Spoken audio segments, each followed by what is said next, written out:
अस्सलाम वालेकुम। मेरा नाम डॉक्टर उसामा जावेद है।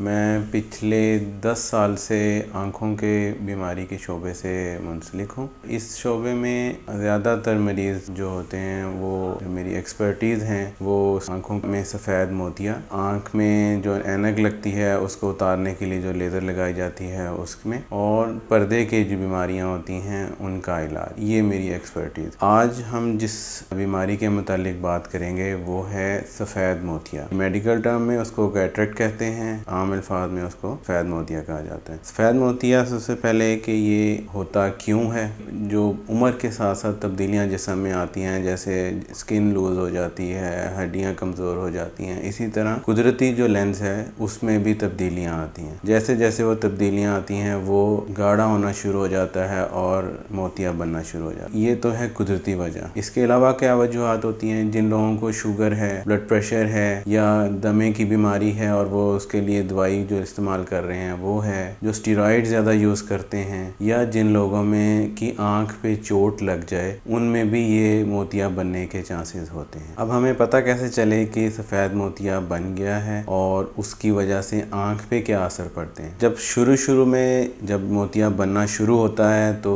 ना ज़्यादा महसूस नहीं होता, जब वो थोड़ा सा ज़्यादा बन जाता है फिर महसूस होना शुरू होता है। उसमें होता क्या है कि दूर की नज़र कमज़ोर हो जाती है, कम दूर से नज़र आना थोड़ा सा कम हो जाता है, जाला जाला शुरू हो जाता है नज़र आना। कुछ मोतिये की किस्में ऐसी हैं जिसमें जब वो रोशनी में जाते हैं तब अचानक से नज़र कम हो जाती है, जब अंधेरे में आते हैं या कम रोशनी में आते हैं तो नज़र बेहतर हो जाती है। कुछ मोतिये ऐसे भी होते हैं जिनके बनने से नज़दीक की नज़र बेहतर हो जाती है बड़ी उम्र के लोगों में। पहले ऐनक लगा रहे होते हैं, जब मोतिया ज़्यादा हो जाता है तो ऐनक नज़दीक की उनकी उतर जाती है। इसका मतलब नज़दीक की ऐनक का उतरने का मतलब ये है कि मोतिया ज़्यादा हो गया। इसके लिए हम इलाज क्या कर सकते हैं? इसके लिए दवाइयों से या कतरों से या गोली से कोई इसका इलाज खातिर ख़्वाह नहीं होता। इसका इलाज मेनली ऑपरेशन ही है। उसमें ऑपरेशन में ये होता है कि इंसान का कुदरती लेंस निकाल के उसके अंदर मसनूई लेंस रखा जाता है। उस लेंस के रखने से उसकी दूर की नज़र या कुछ लेंसेज ऐसे हैं जिनसे नज़दीक की नज़र भी बेहतर हो जाती है। ये इसका मेन और वाहिद इलाज ऑपरेशन ही है। अब ऑपरेशन में आम तौर पर ये एक बहुत ही सेफ ऑपरेशन है। इसके अंदर ज़्यादा कोई ऑपरेशन के बाद मसले नहीं होते। जो आम तौर पर मरीज़ को शिकायत आती हैं कुछ हफ्ते या 2 हफ्ते के लिए, वो यही होती हैं कि ख़ारिश हो रही है, पानी आ रहा है, थोड़ी सी लालगी हो जाती है। लेकिन ये भी हफ्ते 2 हफ्ते 3 हफ्तों के अंदर अंदर ये चीज़ें ठीक हो जाती हैं। सर लेंस की भी कोई इकसाम होती है? लेंस की बिल्कुल इकसाम होती हैं। लेंस 2 तरह के होते हैं, एक वो जिनसे सिर्फ दूर की नज़र बेहतर होती है, एक वो होते हैं जिनसे दूर और नज़दीक दोनों की नज़र बेहतर होती है। एक को मोनोफोकल कहते हैं, एक को मल्टीफोकल कहा जाता है। तो सर जब आप पेशेंट का ऑपरेट करते हैं, ये पेशेंट बताता है आपको या आपने खुद डिसीजन लेना होता है? हमने इसमें पेशेंट को दोनों तरह बता देते हैं कि जी ये 2 तरह के लेंस हैं। असल में फ़र्क ये है कि जो जिसमें दूर और नज़दीक दोनों नज़रें बेहतर होती हैं वो दूसरे लेंसेज से ज़रा कॉस्टली होते हैं, इसीलिए वो पेशेंट की चॉइस होती है कि वो इसको चूज़ करे। लेकिन अगर हम रेकमेंड करें वो तो फिर वही अच्छा है जिसमें दूर और नज़दीक दोनों ही नज़र बेहतर हो। सर इसकी लाइफ कितनी होती है? जो लेंस आँख के अंदर डल जाता है वो सारी ज़िंदगी के लिए होता है, वो कभी भी एक्सपायर या उसकी कोई एक्सपायरी नहीं होती है। जो अभी आँख के अंदर नहीं डला, डब्बे में है, उसकी एक्सपायरी होती है। वो भी ये नहीं है कि लेंस ख़राब हो गया, लेकिन जब वो एक लेंस आँख के अंदर डल गया है उसकी कोई एक्सपायरी नहीं है, वो सारी ज़िंदगी के लिए ठीक रहता है। सर ये किस उम्र में जाके तकरीबन होता है? आमतौर पर जो ज़्यादातर ये होता है ये है तकरीबन 50 साल के करीब, ये तकरीबन एवरेज एज ये है। लेकिन किसी को अगर शुगर है, ब्लड प्रेशर है या कोई दमे की कोई दवाई ले रहा है या जोड़ों की कोई दवाई ले रहे हैं, उनमें ये जल्दी भी हो सकता है। बच्चे हैं उनको आँख में चोट लगी है, उनमें जल्दी होने के चांसेस होते हैं। इसमें ऑपरेशन को करवाने के ये होता है कि जब मोतिया बनना शुरू हो गया और जब वो नज़र पे असर डालना शुरू हो गया तब उसको करवा लेना चाहिए। आज से कोई 30 साल पहले ये होता था कि जी मोतिया पका के ऑपरेशन करवाना है। वो तरीका मुख्तलिफ होता था, टेक्निक मुख्तलिफ होती थी, मशीनें मुख्तलिफ होती थी। अब लेटेस्ट जैसे जैसे टेक्नोलॉजी बेहतर हो रही है, अब हम ये रिकमेंड करते हैं कि जब नज़र में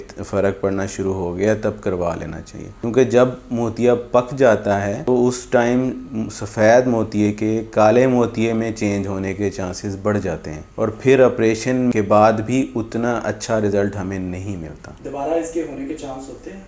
नहीं, एक दफ़ा जब मोतिया निकल गया, आँख से ऑपरेशन हो गया, लेंस डल गया, फिर मोतिया नहीं होता। हाँ, लेकिन ये होता है कि जिस झिल्ली के ऊपर हम लेंस रखते हैं उसमें सफ़ेदी आती है। वो कोई किसी के 2 साल बाद आती है, किसी के 4 साल बाद आती है, किसी के नहीं भी आती। अगर किसी के वो आ जाए तो वो एक लेज़र होती है, आम सादा सी होती है, उसके ज़रिए वो हम ख़त्म कर सकते हैं। तो जो लेज़र के ज़रिए जो कहते हैं, एक टांके वाला ऑपरेट होता है और एक लेज़र के ज़रिए जिसे कहते हैं, जी इनमें क्या फ़र्क? अच्छा, लेज़र और टांके वाले में ज़्यादा फ़र्क ये है कि जो टांके वाले का जो ज़ख़म होता है वो बड़ा होता है, इसीलिए उसको हील अप होने में, सेहतमंद होने में, ज़ख़म भरने में ज़्यादा टाइम लगता है। और आमतौर पर टांके उतारने में फिर 3 या 4 महीने के बाद फिर हम टांके उतारते हैं। जो लेज़र वाला या फेको ऑपरेशन होता है वो तकरीबन उसका जो ज़ख़म होता है वो बहुत ही छोटा होता है, तकरीबन 3 मिलीमीटर का ज़ख़म होता है, बाज़ दफ़ा इससे भी कम। और इसमें यह होता है कि उसको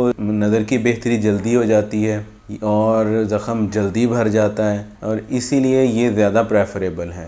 ऑपरेट से पहले पेशेंट के लिए क्या तैयारी? ऑपरेशन से पहले ये होता है, अगर किसी मरीज़ के आँख में कोई रेशा आ रहा है, गंद आ रहा है या कोई एलर्जी है तो सबसे पहले उसको दवाई दे के वो रेशा कम किया जाता है और वो एलर्जी ख़त्म की जाती है। और इसी तरह अगर कोई मरीज़ खून पतला करने वाली दवाई ले रहा है तो 1 या 2 दिन के लिए उस दवाई को रुकवाया जाता है और उसके बाद फिर कोई सा भी मरीज़ हो उसको आराम से हम ऑपरेशन कर सकते हैं। बाकी जो तैयारी होती है उसके लिए हम ये करते हैं, जो ऑपरेशन से कुछ 1 घंटा पहले की जो तैयारी होती है उसमें ये होता है कि मरीज़ की आंखों में कतरे डाले जाते हैं, एक आंख की पुतली फैलाने के लिए, फिर एक कतरा होता है जो आंख को सुन करने के लिए कतरा होता है वो डाला जाता है। और अब हम जिस तरीके से ऑपरेशन करते हैं वो मज़ीद बेहतर इस तरीके से है कि हम आंख को सुन करने के लिए टीका भी नहीं लगाया जाता, सिर्फ कतरों से ही आंख सुन कर दी जाती है। ठीक है, पहले तो टीका लगता था, टीके की अपनी एक दर्द होती है, अब यह है कि सिर्फ